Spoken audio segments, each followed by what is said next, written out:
13 terrifying rituals that will keep you up at night. Hey guys, what's up? It's your girl Tan back with another video, but this one's got me shook. We're talking about rituals, you guys, but not just any rituals. We're going deep, deep into the dark side of culture, the kind of stuff that makes you question everything, like what if there's more to this world than we think? What if just maybe these rituals are proof that there's something else out there? I don't know, you guys, it's freaking me out. Let's just get right into it. Okay, so imagine this. You're in Hawaii, right? It's beautiful, sunny, you're thinking about pineapples and surfing. But then the sun sets and a chill runs down your spine because out of the darkness you hear it drumming, chanting, and then you see them. The Night Marchers. These aren't your friendly luau dancers, guys. We're talking full-on spectral warriors, glowing eyes, ancient weapons, the whole 9 yards. Legend has it these are the spirits of ancient Hawaiian warriors, and they are not here to play. They're marching to sacred sites, and if you get in their way, well, let's just say you better hope your will is in order. People say if you look them in the eye, it's instant death. Like gone. Poof! I'm getting chills just thinking about it. Can you imagine being there, seeing that procession of glowing figures in the darkness?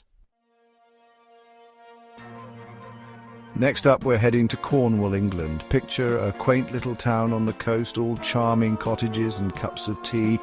But beneath the surface, something dark is brewing. Every year as the full moon hangs heavy in the sky, the townspeople gather. But they're not celebrating harvest festivals, you guys. They're putting on animal skulls, draping themselves in dark robes, and they're summoning something. They call it the Dark Gathering.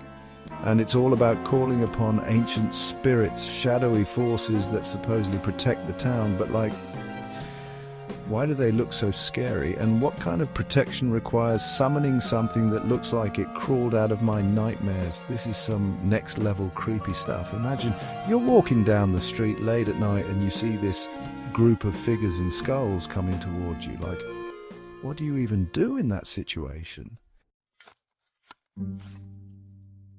Okay, strap in, because this one's intense. We're going to Madagascar, where they take honoring their ancestors to a whole other level. Every few years, families participate in a ritual called Famadihana, or the turning of the bones. And guys, it's exactly what it sounds like. They dig up their dead relatives. Yes, you heard me right. They unwrap them from their tombs, redress them in fresh shrouds, and then they dance. They dance with the dead, you guys.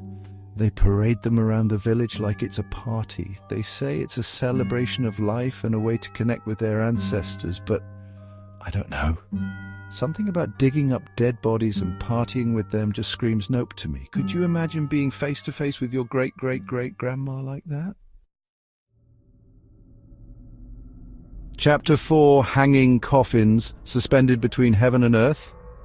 Have you ever thought about what happens after we die? I mean, really thought about it. Well, in Sagada, Philippines, they have a very unique way of dealing with the afterlife. They hang their coffins. Yes, seriously, high up on cliffs suspended in the air. It's a tradition that dates back centuries, and it's based on the belief that the higher the body, the closer the spirit is to heaven. But like, imagine hiking through those mountains and stumbling upon hundreds of coffins just hanging there. It's both hauntingly beautiful and totally unsettling at the same time. It makes you think about our place in the world, you know, and what happens to us after we're gone. Chapter 5, Festival of the Dead, Partying with Skeletons. Okay, let's be real, we all saw this one coming. Mexico's Day of the Dead, or Dia de Muertos, is famous for a reason.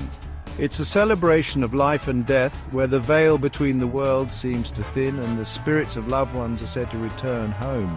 But here's the thing, it's not all sugar skulls and pretty decorations. There's an underlying current of something else. Something a little bit creepy, a little bit unsettling. Maybe it's the skeletons everywhere, the grinning skulls, the constant reminders that death is always watching. Or maybe it's knowing that somewhere beneath the surface, ancient rituals are still being practiced.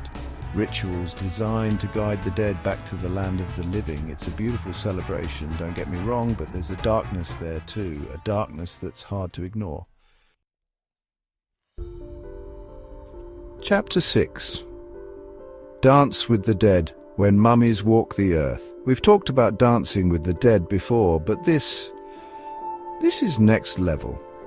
Deep in the highlands of Indonesia, the Toraja people have a tradition that's both fascinating and a little bit disturbing.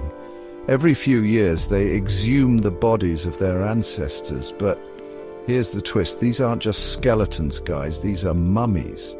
And they don't just dig them up, they clean them, they dress them in new clothes. They even give them cigarettes. They believe that the spirits of the dead still linger, and this ritual is a way to honor them, to care for them, to keep them close. They parade the mummies through the village, holding their hands, posing for pictures.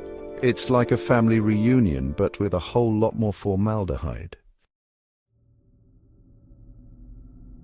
Chapter 7, Agori Rituals You Won't Believe What They Use. Okay, you guys, I'm not going to lie, this last one is intense, like seriously messed up. We're talking about the Agori, a group of Hindu ascetics who live in India. And when I say they're intense, I mean they're intense. These are the guys who live in cemeteries, who meditate on top of corpses, who believe that the only way to truly understand life is to confront death head on.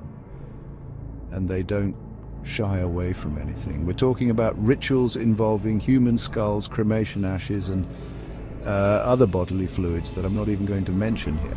It's graphic, it's disturbing, and it definitely makes you question everything you thought you knew about spirituality. Outro. So there you have it, guys. 7 terrifying rituals from around the world that are guaranteed to keep you up at night. It's crazy, right? The lengths people will go to, the things they believe in, the ways they face their fears. I don't know about you, but I'm feeling a little bit shaken. Like, maybe the world is a lot weirder and wilder than we give it credit for. Which ritual freaked you out the most?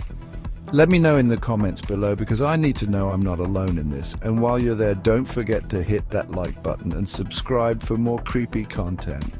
Until next time, you guys, sweet dreams.